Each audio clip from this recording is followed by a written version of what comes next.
हुआ क्या? क्या खबर वहां से आई है, आप हैरान हो जाएंगे दर्शकों। महिला सम्मान योजना की जांच के आदेश दे दिए गए हैं। संदीप दीक्षित ने कहा जांच होनी चाहिए। एलजी ने मुख्य सचिव को जांच के आदेश दे दिए। और बड़ी बात, एलजी ने मुख्य सचिव से 3 दिनों में अब रिपोर्ट भी मांग ली है। जांच का बिंदु है रजिस्ट्रेशन किस आधार पर हो रहा है, डिविजनल कमिश्नर किस आधार पर जांच कर रहे हैं, इसकी जांच की जाए। डेटा एकत्रित कर गोपनीयता भंग करने वालों पर भी एक्शन हो। पंजाब से पैसे भेजने का भी आरोप लगाया जा रहा है। पैसे भेजने के आरोप की जांच का आदेश दे दिया गया है। और संदीप दीक्षित ने एलजी वीके सक्सेना से इस मामले को लेकर शिकायत की है दर्शकों। लेकिन बड़ी बात यह है कि इस मामले को लेकर कांग्रेस हमलावर हो गई है। सुनवाता हूं संदीप दीक्षित क्या कह रहे हैं। अच्छा है, मैं धन्यवाद करता हूं एलजी साहब का। मैंने पूरे डिटेल नहीं देखे हैं पत्र के, लेकिन आप लोगों से पता चला कि इसी तरीके का वायदा तो आपने पंजाब में भी किया था, वहां की महिलाओं को भी किया था। 3 साल से वहां तो चवन्नी भी नहीं दी। तो क्या भरोसा है कि आप दिल्ली में भी धोखा नहीं देंगे? जो आम आदमी के कार्यकर्ता जगह जगह महिलाओं से फॉर्म भरवा रहे हैं और उनको कोई कार्ड दे रहे हैं, उसमें कार्ड सिंबल है, इस कार्ड का, इस फॉर्म का कोई मतलब नहीं है, ये फर्जी है। सरकार जीत भी जाती है और ये स्कीम बनती है, तब भी इन फॉर्म से स्कीम का पैसा नहीं मिलेगा। जैसे ऐड ने कहा कि पूरा का पूरा मामला फर्जी है, चीटिंग का है, 420 का है।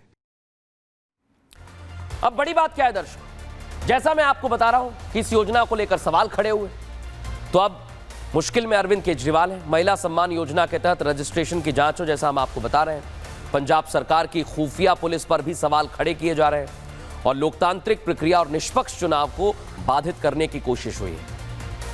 लेकिन आप सोचिए दर्शकों कि एक एक कर जो तस्वीर सामने आ रही है, दिल्ली की सियासत गर्म हो गई है। दिखाते हैं आपको।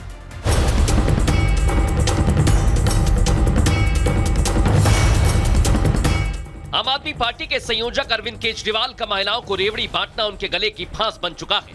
उसे जितना निकालने की कोशिश वो कर रहे हैं, वो उतनी ही घुसती जा रही है।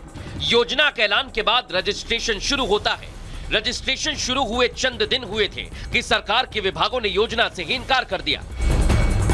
विभागों का योजना के अस्तित्व पर सवाल उठाना ही हुआ था कि कांग्रेस नेता संदीप दीक्षित एलजी वीके सक्सेना के पास पहुंच गए। केजरीवाल की महिला सम्मान योजना को लेकर शिकायत कर दी और तो और इस योजना के पीछे पंजाब सरकार की भूमिका को लेकर भी सवाल खड़े कर दिए। इधर शिकायत हुई और उधर जांच के आदेश उपराज्यपाल के पास से निकल गए। जांच की आज जैसे ही केजरीवाल तक पहुंची, उन्होंने जेल वाला कार्ड खेल दिया। ये जेल भेजेंगे मेरे को, दोबारा जेल चला जाऊंगा, 10 बार जेल जाऊंगा। आप लोगों के लिए जेल जाना मंजूर है, लेकिन मैं इन योजनाओं को रुकने नहीं दूंगा, किसी हालत में नहीं रुकने दूंगा। जेल वाला कार्ड केजरीवाल एंड पार्टी का वो हथियार है जो हर चुनाव, हर मुद्दे में वो इस्तेमाल करते आए हैं। लेकिन इस बार मुद्दा चुनावी है और उपराज्यपाल वो कार्ड भी फेल करेंगे और सच सामने आने पर एक्शन भी लेंगे।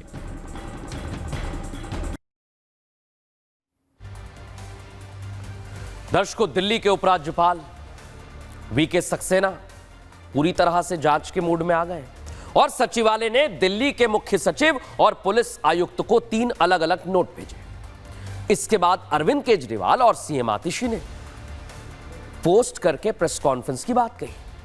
आपकी स्कीम पर एक बार फिर एलजी वर्सेस आप होने लगा है दर्शकों। और केजरीवाल ने प्रेस कॉन्फ्रेंस कर आरोपों का एक एक करके जवाब दिया है। सुनवाता हूं क्या कहा। आज ये जांच के नाम पे इस योजना को बंद करना चाहते हैं। अभी तो ये शुरू भी नहीं हुई है। ये तो हमने एक तरह से चुनावी घोषणा की थी कि चुनाव जीतेंगे तो उसके बाद हम ये लागू करेंगे, पर ये अभी से रोकना चाहते हैं। जगह जगह रोके, एलजी साहब रोके, अमित शाह रोके, बीजेपी रोके रजिस्ट्रेशन। जनता इसका जवाब दे। और दर्शकों, इसे लेकर अब दिल्ली में बीजेपी, कांग्रेस और आम आदमी पार्टी में सियासत तेज हो गई है। कैसे ये सियासत बढ़ती जा रही है, रिपोर्ट में दिखाता हूं।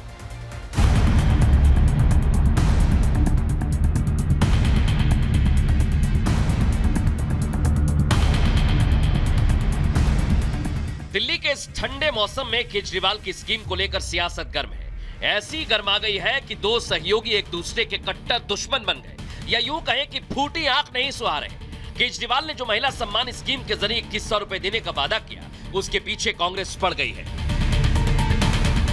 बात एलजी के दफ्तर तक पहुंच गई है। जांच के आदेश हो गए हैं और इसी के साथ राजनीति और ज्यादा तेज हो गई।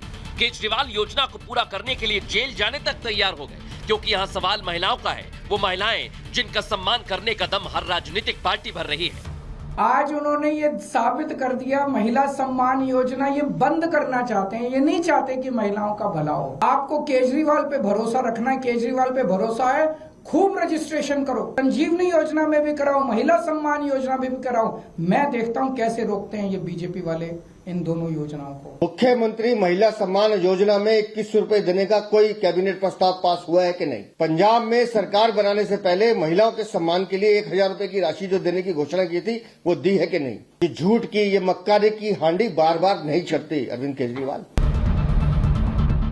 संदीप दीक्षित के एलजी से शिकायत करने के पीछे आम आदमी पार्टी बीजेपी का हाथ बताती है, तो खुद संदीप दीक्षित केजरीवाल को आपका इतिहास बता रहे हैं।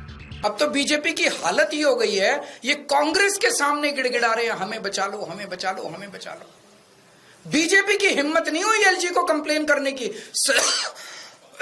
संदीप दीक्षित से कंप्लेन कराई है। और बीजेपी और कांग्रेस किस तरह से मिलके आम आदमी पार्टी को और दिल्ली के लोगों को रोक रहे हैं, आप देख रहे हो। ये तो वो केजरीवाल हैं जो आपको याद होगा इंडिया अगेंस्ट करप्शन में आरएसएस और बीजेपी का इस्तेमाल कर रहे थे।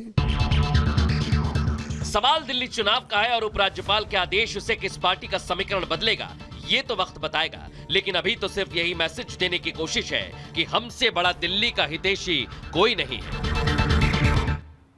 और दर्शकों, जिस स्त्री के दम पर, जिन महिलाओं के दम पर अरविंद केजरीवाल चुनाव जीतने का सपना देख रहे हैं, वो केजरीवाल सरकार दिल्ली में 3 बार सत्ता पर काबिज हुई। लेकिन उनकी सरकार में कितनी महिलाओं का सम्मान हुआ है, हमने कुछ आंकड़े जुटाए। वो कुछ महीने पहले उनके आवास और केजरीवाल के पीएम पर आरोप के बाद सामने आई थी, जब स्वाति मालीवाल ने केजरीवाल के पीएम पर, जो उनके पीएस है, पर्सनल सेक्रेटरी विभव कुमार, उन पर मारपीट का आरोप लगाया था। हालांकि वो मामला अभी कोर्ट में चल रहा है, लेकिन 3 बार की सरकार में कितनी महिलाओं को कैबिनेट में जगह मिली, वो अब मैं आपको दिखाने वाला हूं दर्शकों, क्योंकि इसे लेकर बड़े सवाल खड़े होते हैं। तो आज आपके सामने मैं पूरा खाका रख देता हूं। केजरीवाल सरकार सबसे पहले 2013 में 49 दिनों के लिए आई। क्या हुआ इधर आप कंपेयर करिए, 2015 में 5 साल के लिए आई थी, तब 3 महिला जीती थी और 1 को जगह मिली थी कैबिनेट में। इधर 6 महिलाएं जीती 2015 में, 0 संख्या थी दर्शकों, किसी को कैबिनेट में जगह नहीं मिली। अब आप 2020 में आ जाइए, फिर से अरविंद केजरीवाल चुनकर आए और इस बार बंपर 8 महिलाएं जीत कर आई, लेकिन जगह 1 को मिली। अब इस पर भी विरोधी राजनीति कर रहे हैं, सवाल पूछ रहे हैं दर्शकों, और पूछे भी जाने चाहिए। लेकिन केजरीवाल सरकार कटघरे में क्यों खड़ी हो रही है? केजरीवाल की रेवड़ी वाली सियासत, और ये पूरी जांच में फंस गई है। अब प्रवेश वर्मा को टारगेट किया जा रहा है, जो बीजेपी के नेता हैं। उनसे कहा जा रहा है कि आप महिलाओं को पैसे बांट रहे थे, और आम आदमी पार्टी की पूरी महिला ब्रिगेड आज उनके घर पहुंच गई, नारेबाजी करने लगी, कहने लगी कि हमें भी पैसे चाहिए।